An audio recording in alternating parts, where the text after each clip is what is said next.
langsung ke sana. Jadi ini dia lokasi kita berkegiatan nanti. Enak ya di sini. Yuk. Selamat pagi anak-anak semua. Pagi. Pagi ini kita akan belajar membuat batik tulis dari awal sekali sampai selesai.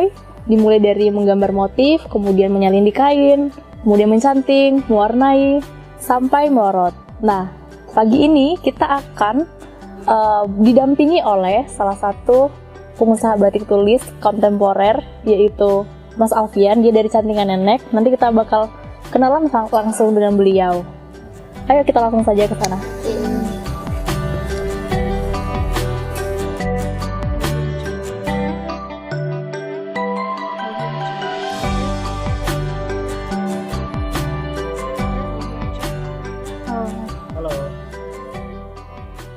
Nah anak-anak, ini dia Mas Alfian. Dia adalah seorang manajer Cantingan Nenek. Mas, boleh diceritakan Cantingan Nenek itu seperti apa? Oke, sebelumnya saya mau ceritakan Cantingan Nenek itu seperti apa. Jadi Cantingan Nenek ini kami produsen batik tulis yang berada di Jogja. Jadi batik tulis kami itu memakai gaya kontemporer. Jadi kami menerapkan gaya kontemporer dengan pilihan warna yang lebih terang. Seperti itu. Oh ya, untuk contoh-contohnya seperti apa Mas? Oke, saya akan tunjukkan contoh produk kami. Jadi ini salah satu contoh produk kami. Ini produk kami yang bentuknya masker. Jadi contoh produk maskernya, ini kemasan kami seperti ini. Kemudian produk maskernya, ini kami memilih warna-warna terang dan kami mengangkat aktivitas masyarakat tradisional di Indonesia. Kalau ini kami mengangkat gambar penjual pete. Selain penjual pete, kami juga menggambar motif nelayan, kemudian menjala ikan, kemudian motif petani seperti itu. Oh iya, iya. Berarti memang apa ya, mengangkat lokalitas ya Mas? Iya, benar sekali. Oh ya, kalau dilihat dari warna-warnanya, Cantingan Nenek ini cenderung menggunakan warna yang cerah. Berarti pangsa pasarnya anak-anak muda, bukan begitu Mas? Jadi kami sengaja menggunakan warna yang cerah karena memang kami ingin menyasar pangsa anak muda. Oh iya. Kami ingin mencoba membuat pasar di ranah baru karena selama ini batik tulis hanya digunakan untuk orang-orang dari golongan orang tua atau untuk acara-acara formal. Jadi kami ingin mengangkat untuk pasar anak muda seperti itu.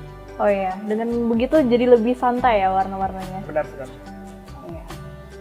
Untuk proses pembuatannya nanti kita butuh bantuan Mas Alfian. Jadi nanti Mas Alfian yang akan menilai hasil karya kalian. Dan selama proses pembuatan kalian boleh bertanya sepuasnya sampai benar-benar paham mengenai batik tulis ya. Oke, mari.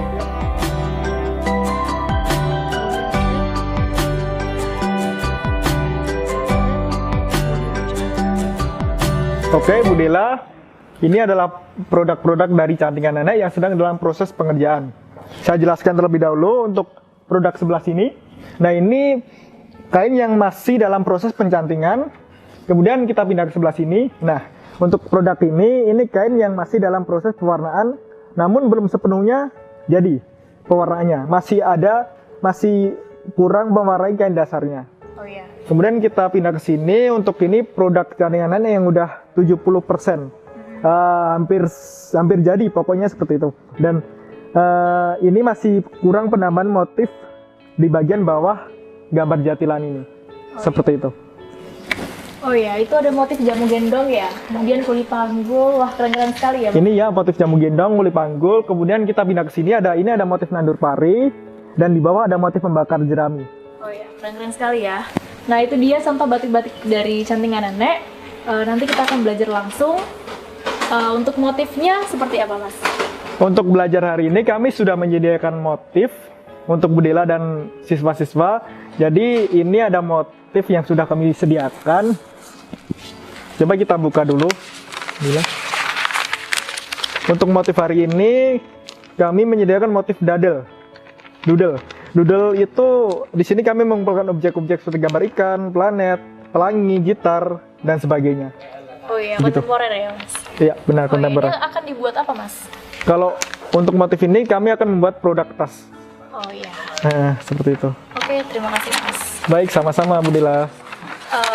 Anak-anak anak-anak, jadi nanti selama proses pembuatan akan ibu dampingi. Nanti setelah selesai akan dinilai oleh Mas Alfian sesuai atau tidaknya karya kalian dengan standar dari industri kreatif batik tulis. Seperti itu. Terima kasih Mas. Baik, terima kasih kembali Bu Dela.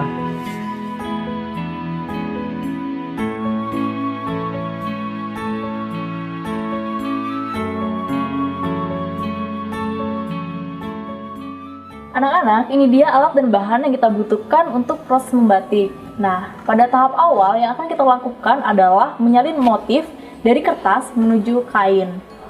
Proses itu berlangsung tidak terlalu lama, jadi bergantung pada ukuran kain yang akan kita gunakan. Nah, karena kain yang akan kita gunakan kali ini berukuran 50 x 50 cm sesuai instruksi dari Mas Alfian yang nantinya akan dibuat tas, maka kita akan menggambar langsung. Motifnya pun sudah disediakan oleh Mas Alfian. Untuk alat dan bahannya, ini yang pertama ada kain. Jadi ini dia kain yang akan kita gunakan. Ini kain primissima, sudah dipotong ukuran 50 x 50 cm. Yang kedua, ada kertas kalkir. Ini kertasnya sudah ada motifnya semua. Ada 4 kertas. Jadi masing-masing dari kalian akan mendapatkan satu motif, tapi dengan tema yang sama. Jadi motif seperti dadal ini ya.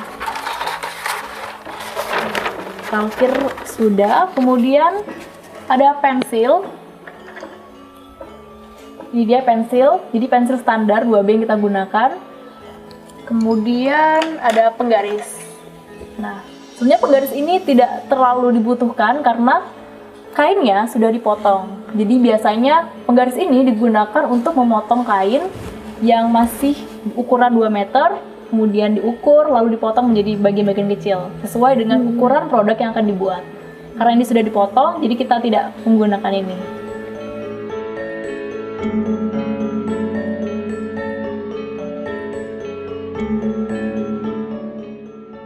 Nah, terkait alat dan bahan ini, apakah ada yang ingin ditanyakan? Iya, ada yang ingin ditanyakan? Saya mau tanya, untuk kertasnya itu apakah harus pakai kertas kalkir, apa kertas yang lain bisa? Oh iya, terkait dengan kertasnya, sebenarnya yang sesuai standar itu kertas kalkir ya. Akan tetapi pada praktiknya beberapa industri kreatif masih menggunakan kertas biasa karena memang disesuaikan dengan kebutuhan. Karena kalau dilihat secara harga, kertas ini lebih mahal dibanding kertas biasa. Tapi dengan menggunakan kertas ini kita bisa mendapatkan hasil yang lebih maksimal karena kertasnya kan transparan. Jadi kalau kita ingin membuat motif yang simetris, kita tinggal membalik kertasnya. Oh iya. Kan kalau kita gunakan kertas biasa hanya satu sisi ya, kanan hanya kanan, kiri hanya kiri. Kalau yang ini bisa digunakan kiri dan kanan, depan dan belakang, seperti itu. Jadi apa ya? Tidak mengubah motif dan kita tidak 2 kali kerja. Gitu. Itu saja terkait kertas. Ada yang mau ditanyakan lagi? Bu, izin bertanya. Untuk jenis kainnya sendiri, apakah ada ketebalan khusus atau semua kain bisa dipakai? Pertanyaan bagus sekali dari Bayu. Nah, terkait kain ya, sebenarnya tidak semua kain bisa digunakan untuk membuat batik tulis. Jadi memang ada kriteria-kriteria khusus yang bisa digunakan untuk batik tulis. Yang pertama, kainnya tidak terlalu tebal. Karena kan salah satu proses dari membatik itu mencanting. Kalau kainnya terlalu tebal, maka malamnya tidak akan tembus ke bagian belakang. Jadi memang kain yang digunakan itu tipis. Jadi sempat ada yang bertanya, kenapa sih batik-batik tipis? Kan cepat rusak kainnya. Kenapa tidak dibuat yang tebal? Padahal kain yang tebal tidak bisa dicanting, maka tidak akan jadi batik tulis. Jadi memang batik hanya bisa digunakan, hanya bisa dibuat dengan kain yang tipis. Kemudian syarat yang kedua, kain yang menyerap warna. Jadi tidak semua kain itu bisa menyerap warna dengan sempurna. Nah, bahan-bahan yang bisa menyerap warna dengan sempurna yaitu katun, sutra, dan beberapa jenis kain lainnya seperti paris dan lain-lain. Nah, untuk jenis katun yang kita gunakan hari ini yaitu katun primissima. Itu katun yang sesuai standar. Itu apa ya? Bisa dikatakan bahwa katun primissima itu yang paling baik grade-nya. Jadi di bawah primissima ada prima dan lain-lain. Itu kain yang kita gunakan hari ini. Sudah paham ya? Yang pertama, tidak boleh yang terlalu tebal. Kemudian yang kedua, harus bisa menyerap warna. Kayak gitu. Kain katun ini yang lebih sering sih digunakan oleh industri kreatif karena memang secara harga kalau dibanding dengan kain sutra jauh lebih mahal. Tapi secara harga penjualan kain batik tulis yang berbahan dasar sutra itu harganya lebih tinggi dibanding batik tulis yang bahan dasarnya katun. Ada juga varian lain yaitu katun semi sutra. Jadi itu ada kandungan sutranya 20%. Seperti itu. Nah, itu saja untuk alat dan bahan. Kita langsung saja ke proses pemindahan motif dari kertas kalkir ke kain. Oke? Nah, langsung saja kita mulai proses penyalinan motif dari kertas kalkir ke kain. Posisi kertasnya berada di bawah kain seperti ini. Nah, kertasnya seperti ini. Kemudian kain di atasnya. Nah, bila sudah pas seperti ini, langsung saja kita ikuti gambar yang ada di bawahnya. Ini kan terlihat bentuknya, langsung kita gambar. Kemudian, ketika menggambar, usahakan tangan kiri dan kanan menahan kain. Jadi kainnya bisa rata dan gambarnya sesuai dengan pola yang telah dibuat di awal.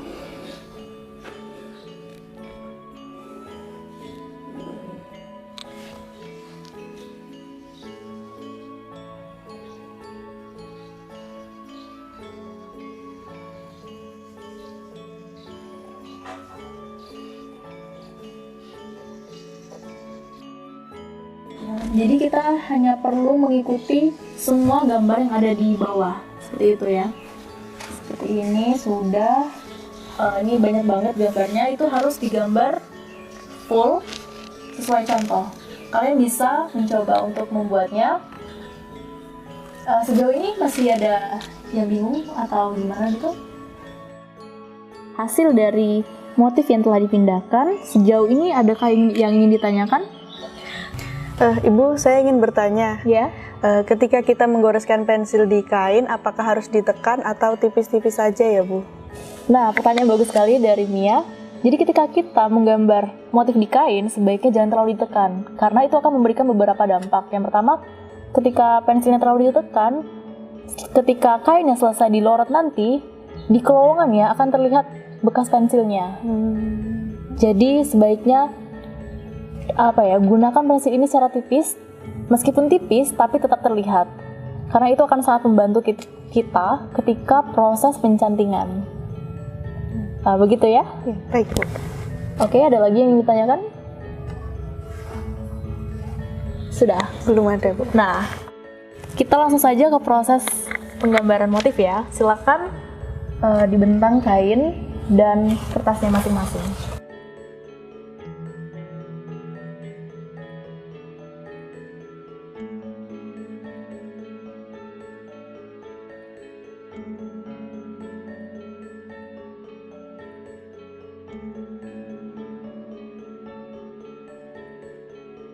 Wah, sudah pada selesai semua ya. Gambarnya bagus-bagus.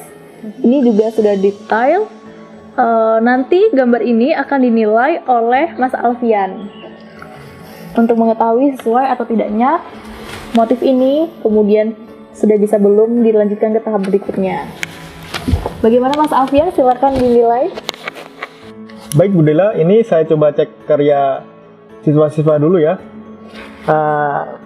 Kalau saya lihat dari karya-karya mereka, ini sudah sesuai yang cantingan nenek harapkan. Untuk goresannya, ketebalannya sudah sesuai, dan kerapiannya juga sudah sesuai. Jadi untuk karya mereka ini sudah sesuai dengan standar batik, begitu. Iya, sesuai standar pola secara umum ya? Iya, benar. Oh iya. Mungkin ada tambahan dari Mas Alfian atau sudah cukup ini? Kalau dari saya melihat goresan mereka dan karya mereka motif mereka sudah cukup. Oke, terima kasih Mas Alfian. Sampai di sini dulu tahap pemindahan motif dari kertas karkil ke kain. Untuk tahap berikutnya yaitu proses pencantingan.